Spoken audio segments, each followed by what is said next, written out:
안녕하세요. 마태복음 딱 펼치면 제일 먼저 나오는 게 예수님 족보잖아요. 이름만 쭉 나와서 솔직히 그냥 휙 넘기는 분들 많으실 텐데 바로 여기에 진짜 엄청난 비밀이 숨어 있다면 믿으시겠어요? 오늘 이 시간에는 그 비밀을 한번 제대로 파헤쳐 보겠습니다. 자, 여러분 한번 상상해 보세요. 우리가 생각하는 완벽한 가문, 위대한 족보는 어떤 모습일까요? 아마도 영웅들이나 성인들, 아니면 아주 위대한 왕들, 이런 사람들로 가득 차 있을 거라고 생각하지 않으세요? 그런데 말이죠. 예수님의 족보, 그 현실은 우리의 기대를 산산조각 내버립니다. 영웅은커녕 매춘부가 등장하고요.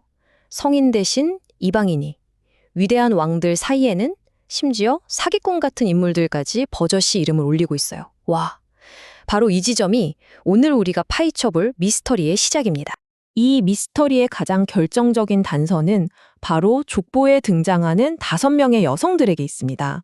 이분들의 이야기는 우리가 흔히 생각하는 완벽하고 거룩한 혈통이라는 개념 자체를 완전히 뒤흔들어 버리거든요. 자, 그럼 지금부터 이 논란의 중심에 서 있는 인물들을 한 명씩 한 명씩 만나보겠습니다. 각자의 이야기가 얼마나 파격적인지 아마 듣고 나면 정말 깜짝 놀라실 거예요. 첫 번째 인물, 바로 다말입니다. 이분은요, 가문의 대가 끊길 정말 절체절명의 위기 앞에서 누구도 상상 못할 방법을 택해요. 바로 창녀로 변장해서 시아버지인 유다를 속이는 거죠. 그렇게 해서라도 가문의 혈통을 이어가려고 했던 겁니다. 두 번째는 라합. 이 분의 직업은 매춘부였고요. 심지어 자기 조국인 여리고를 정탐하러 온 적군, 그러니까 이스라엘 정탐꾼들을 숨겨주고 자기 민족을 배신한 인물이에요. 지금 기준으로 보면 이건 완전 매국노잖아요. 세 번째 인물은 룻인데요. 이분은 이스라엘의 적대국이었던 모압 출신, 즉 이방인이었어요. 당시 서해 분위기를 생각하면 이건 진짜 말이 안 되는 일이거든요. 원수의 피가 섞인 여인이 이 거룩하다고 하는 혈통에 들어온다? 이건 엄청난 스캔들이었을 겁니다. 네 번째, 밧세바입니다. 성경이 이 사건을 얼마나 중요하게 다루냐면요. 그녀를 그냥 다윗의 아내가 아니라 굳이 우리아의 아내였다고 기록해요. 다윗 왕이 그녀를 차지하려고 불륜을 저지르고 심지어 그녀의 충성스러운 남편을 전쟁터에서 죽게 만들었잖아요. 그 폭력과 죄악의 한가운데 있었던 인물이죠. 그리고 이 논란의 정점을 찍는 마지막 인물, 바로 예수님의 어머니 마리아입니다. 결혼도 하기 전에 처녀의 몸으로 임신을 했어요.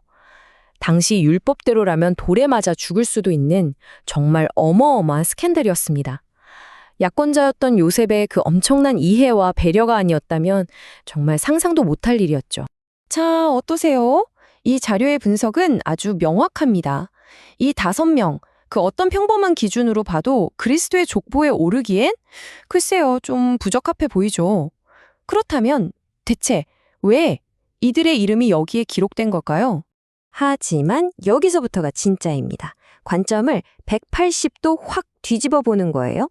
이 자료는 우리가 방금 스캔들이라고 불렀던 바로 그 이야기들 속에 사실은 정말 놀라운 강점이 숨어 있다고 주장하거든요. 바로 이 슬라이드가 그 재해석을 아주 잘 보여주네요. 보세요. 다말의 그 파격적인 행동은 결단력으로, 라합의 배신은 놀랍게도 믿음으로, 그리고 이방인이었던 룻의 선택은 흔들리지 않는 충성심으로 다시 볼 수 있다는 거죠. 그럼 밧세바는요? 이 부분에서 자료가 좀 재미있는 말을 해요. 약간의 유머를 섞어서. 그녀의 특별한 장점은 딱히 없고 아마 목욕을 잘했던 것 같다고요. 이게 무슨 말이냐면 족보에 있는 모든 사람이 다 무슨 영웅적인 미덕을 가진 건 아니라는 걸 아주 솔직하게 보여주는 대목이죠. 자, 이제 개개인의 이야기에서 한 걸음 더 나아가서 이 족보 전체가 우리에게 주는 더 큰 교훈을 한번 살펴보겠습니다. 이 자료는 여기서부터 아주 급진적이고 또 놀라운 신학적인 결론들을 이끌어내기 시작합니다. 이 슬라이드가 그 교훈을 딱 보여주는데요. 첫째, 이건 한마디로 초라한 족보라는 거예요. 형을 속이고 아버지를 속인 야곱 같은 흠 많고 문제 많은 사람들로 가득 차 있거든요.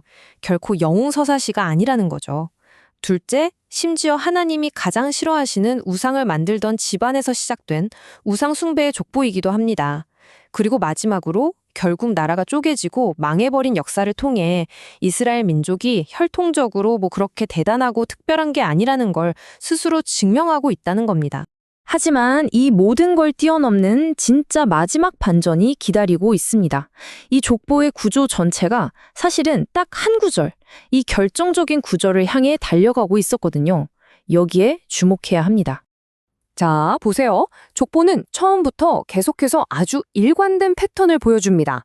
누가 누구를 낳고 또 그 아들이 누구를 낳고 이런 식으로 아버지가 아들을 낳는 이 긴 사슬이 단 한 번도 끊어지지 않고 계속 이어지죠. 그런데 바로 이 순간 이 패턴이 딱 하고 깨져버립니다. 요셉은 예수를 낳았다라고 말하지 않아요. 뭐라고 하죠? 마리아에게서 그리스도라 칭하는 예수가 나시니라 라고 말합니다. 낳았다가 아니라 태어났다는 거예요. 아버지에서 아들로 이어지던 그 혈통의 연결고리가 여기서 완전히 끊어지는 겁니다.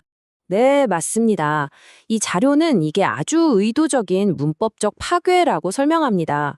수십 대에 걸쳐 이어온 그 길고 긴 혈통의 역사를 바로 이 한 문장으로 스스로 부정해버리는 정말 놀라운 선언인 셈이죠.